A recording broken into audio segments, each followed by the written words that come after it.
Now, let's talk about the life cycle of microbes. So, we're going to talk about how they grow and how they die. Now, when can we say that a bacterial cell or a group of cells are growing? So, in the book, it says that growth is the orderly increase in the sum of all the components of an organism and not merely increase in size. This also includes increase in the number and population of cells or cell replication or multiplication, which is a result of binary fission. When the bacteria form a population, this is what we refer to as a bacterial culture. And take note that the time required for one cell to divide into two cells is called generation time or doubling time. Now, how do we measure bacterial growth? Probably the simplest way is to simply count the number directly under the microscope, right? This method is used to estimate the number of bacteria present in a specimen. But remember, it does not distinguish between live and dead cells. So it is not a good way to actually measure growth. So what we can do instead is to grow dilutions of cultures on agar plates.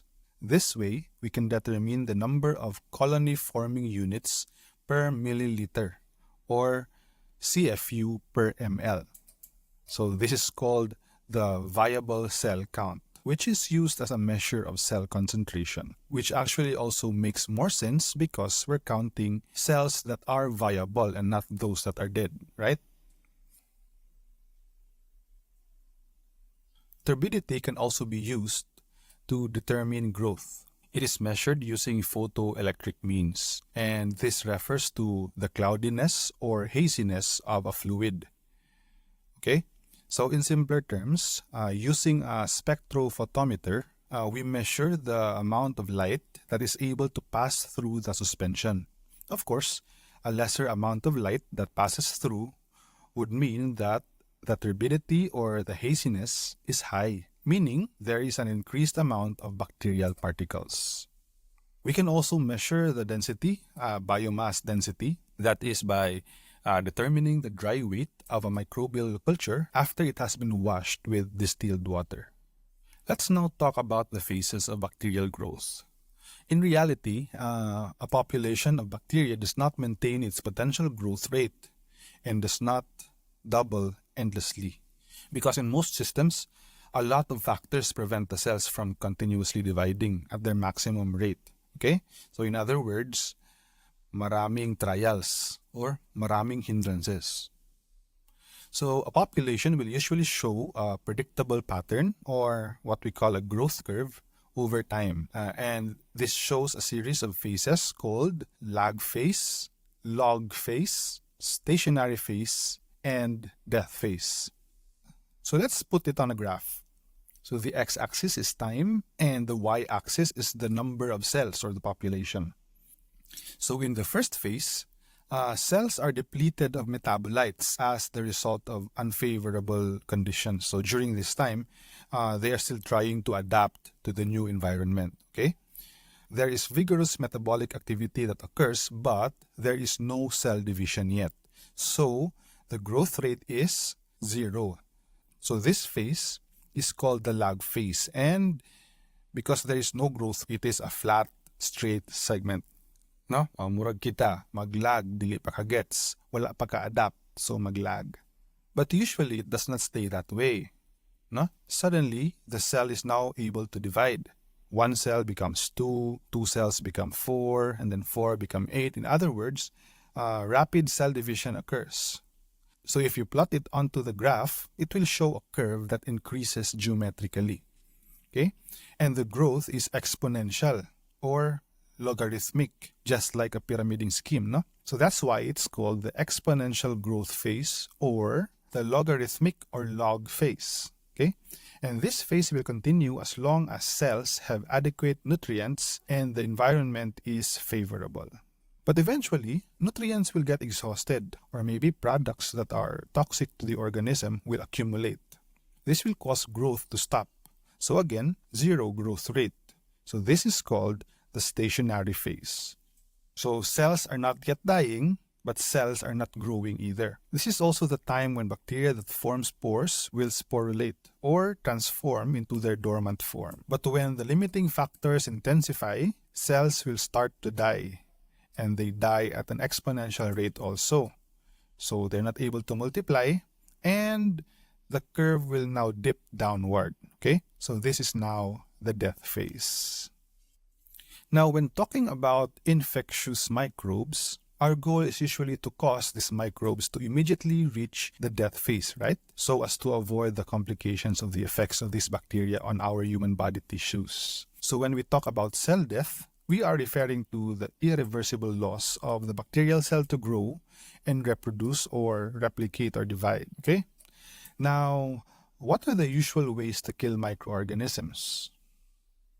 One way, which we are familiar with, especially during this time, is the process of disinfection. This process is able to eliminate many or maybe even all pathogenic microorganisms, but not including bacterial spores. Remember, the bacteria in their dormant forms, okay? So if we want to completely destroy or eliminate any form of microbial life from a particular object, including the spores, the only way is through the process of sterilization. So how is this done? So later we will actually be talking about different biocides or different ways to kill an organism. Sanitation is another process where pathogenic microbes are merely reduced to safe levels. So this is to reduce the likelihood of cross-infection. You already heard of pasteurization from our intro video, right? So it is the process of applying heat, usually to milk or cheese, for the purpose of killing or slowing down the development of pathogenic bacteria. Since we're talking about ways to control microbes, please take note of the following terms, okay? So when we say septic or sepsis, this means that there is the presence of pathogenic microbes in living tissues or fluids. And when we say antiseptic, so this refers to an agent that we use to destroy or inhibit the growth of microbes in or on living tissues or biological fluids. So when we say a living tissue is free of any microorganism, we call it aseptic. And the process of using a method to keep it free of microbes is called asepsis, or the aseptic technique.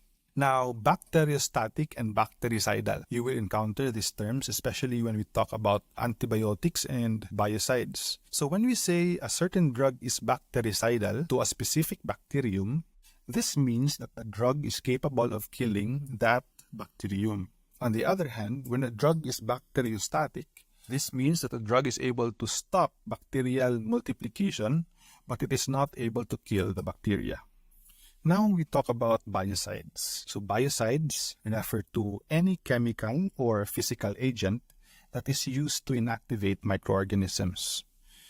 So how do biocides inactivate microbes? So it is usually, or it can be, any of the following mechanisms: by disrupting the cell membrane or the cell wall, or by causing cellular proteins to be denatured, or by causing damage to the microbial DNA by ionizing radiation or UV light. So here are some specific methods or agents that we usually use as biocides. Okay, so like I mentioned previously, it can be in the form of physical methods or chemical methods. So the simplest physical method is making use of heat. So it's the simplest way to sterilize objects. So take note that 100 degrees Celsius kills all forms of eubacteria, but not spores. Okay, so to kill spores, the heat should be at least 121 degrees Celsius and at least 15 minutes. Okay, so remember, the boiling point of water is only 100 degrees Celsius, meaning if you want to actually sterilize objects using water, so you have to make sure that the temperature of the water is at least 121 degrees Celsius, okay? And more than 15 minutes. Autoclaves used for sterilizing surgical equipment make use of steam and air pressure, which should be at least 15 psi. We can also make use of hot air electric ovens for sterilization. So here, we are trying to use heat to denature cell proteins and nucleic acids. Okay? Now, this is used for materials that need to remain dry. This is because steam causes moisture. So there are some things that need to be sterilized but not get moist. So we can use hot air ovens, okay? But the heat should be 160 to 170 degrees Celsius for at least 1 hour. We can also make use of radiation. So if we use UV radiation, 260 nanometers is bactericidal. And if we use ionizing radiation, 1 nanometer or less is bactericidal and sporicidal. Okay, so you know that alcohols are bactericidal. According to the CDC, alcohol solutions with at least 65% are the ones that are effective for disinfection, okay? Solutions with higher alcohol content are actually very effective. But the problem is they are rather harsh to use on our skin, causing dryness and maybe damage to our own skin tissue, aside from just damage to bacterial tissue. Okay? So we try to avoid solutions with very high alcohol content. But remember that although alcohols are bactericidal, they are not sporicidal, huh? Now, a common question, ethyl or isopropyl? It actually depends. If you use it for disinfection, it does not matter, okay? Both are effective. But for drinking, never drink isopropyl. Actually, better if you don't drink any alcohol at all, okay? But you should know that the alcohol that is made for drinking is ethanol or ethyl alcohol. But take note that the ethanol that we use for rubbing alcohol or in hand sanitizers, they are denatured and will not make you drunk, but they will make you very sick, okay? Now, you might also be familiar with the aldehydes, glutaraldehyde or formaldehyde or formalin. Formalin is actually a brand name. So this is used for low temperature disinfection and sterilization of instruments. Aldehydes are both bactericidal and sporicidal.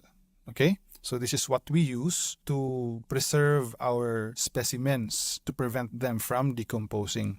We also have biguanides such as chlorhexidine, the one you use as mouthwash. They are bactericidal. Bisphenols like triclosan, which is used in antiseptic soaps, and even some in powder form, no? They are bactericidal. You also know halogen-releasing agents such as chlorine dioxide or sodium hypochlorite. They both sound familiar because they are what we use for household cleaning. Alright? So Clorox, for example, they are bactericidal and sporicidal at high concentrations. Iodine, like the betadine antiseptic solutions, are also halogen-releasing agents, and they are bactericidal and sporicidal. So we also have derivatives of heavy metals like silver sulfadiazine or silver sulfa. These are usually in cream form. They are bactericidal. We usually use this to disinfect burn wounds. And then lastly, we have peroxygens. So these have broad spectrum against bacteria, yeasts, and spores. But for it to be sporicidal, concentration should be higher, around 10 to 30% of the solution, and they should be applied for longer contact times. You know these peroxygens to be in the form of hydrogen peroxide or the agua oxygenada or agua oxinada.